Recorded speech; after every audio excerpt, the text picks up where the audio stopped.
Dit is dieselfde gesindheid wat daar in Christus was, moet ook in ons wees in ons liefde en omgee vir mekaar.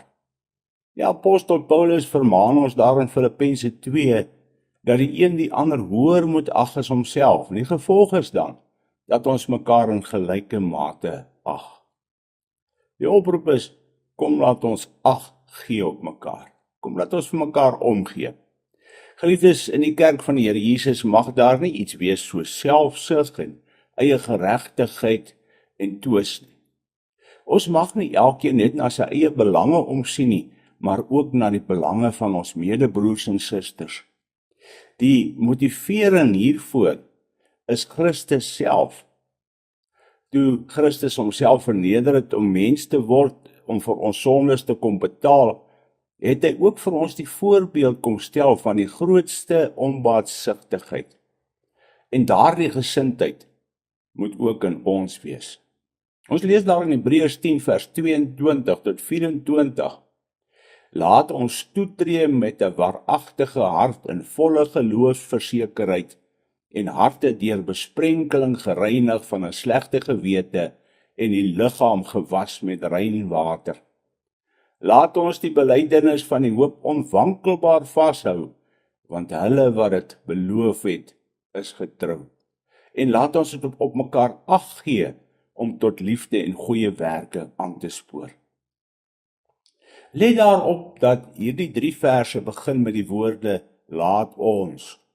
Laat ons toetree, laat ons die belydenis van die hoop onwankelbaar vashou en laat ons op mekaar ag gee. Waartoe moet ons toetree? Dit gaan oor die vrymoedigheid, ons vrymoedigheid om tot die troon van God te nader. Hierdie vrymoedigheid vind sy grondslag in die offer van Jesus Christus aan die kruis. Die brief van die Hebreërs handel oor die hoë priesterlike werk van Christus. Hy wat die volmaakte hoë priester vir ons is. Ons toegang tot God se teenwoordigheid is nie vanweë die bloed van offerdiere nie, maar deur die bloed van Christus wat vir ons gestort is. Toe Christus aan die kruis gesterf het, het God die voorhangsel wat in die tempel die skeiding was tussen die allerheiligste en die mense van bo na onder middel deur laat skeer. En daardeur het alle uitverkorenes van God vrye toegang tot sy verhewe troon. Ons moet tot God nader met 'n rein hart en 'n skoon gewete. Gemeenskap met God vereis reinheid en heiligheid. In vers 23 maan die skrywer, laat ons die belydenis van die hoop onwankelbaar vashou, want hy wat dit beloof het, is getrou. Hou vas aan die belydenis van hoop. Die oorspronklike lesers van hierdie brief het voortdurend onder die versoeking geleef om terug te keer na hulle Ou Testamentiese geloof. Maar die skrywer maan hulle nie om vas te hou aan hulle verlossing nie, omdat hulle sekerheid nie in hulle self geleef was nie, maar in Christus. Want dit is hy wat volkome red, die wat deur hom tot God gaan, omdat hy altyd leef om vir hulle in te tree.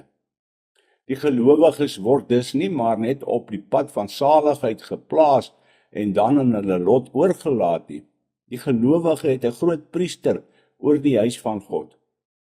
Jesus wag in hulle in as die hoë priester wat volkome met hulle medelee het en vir ewig leef om vir hulle by God in te tree. En omdat ons almal deel het in die voordele van Christus se hoë priesterlike werk as broers en susters, het ons ook 'n verantwoordelikheid teenoor mekaar, en dit is om op mekaar ag te gee, om vir mekaar om te gee. Die bedoeling hier in Hebreërs 10 vers 24 is natuurlik dat deur die gelowiges ag gegee moet word op mekaar, sodat liefde en goeie werke sal plaasvind, wanneer Christene gereeld saamkom en hulle geloof met mekaar deel. En des te meer, na mate hulle die wederkoms van Christus verwag. Waar ons waarlik vir mekaar omgee in die liefde van Christus, wil ons mos nie dat iemand veragter in die geloof en verlore gaan nie. Wanneer ons Here Jesus weer kom, wil ons in groot liefde hê dat elke broer en suster gereed sal wees vir sy koms. Amen. Kom ons bid saam. Almagtige Vader, dankie dat ons deur die soenoffer van ons Hoëpriester, ons Here Jesus, vrye toegang het tot u hemeltroon. Dankie dat hy aan u regterhand sit en ook daar vir ons intree. Lei ons deur u Heilige Gees dat ons sal ag gee op mekaar in liefde. In Jesus naam vra ons dit. Amen.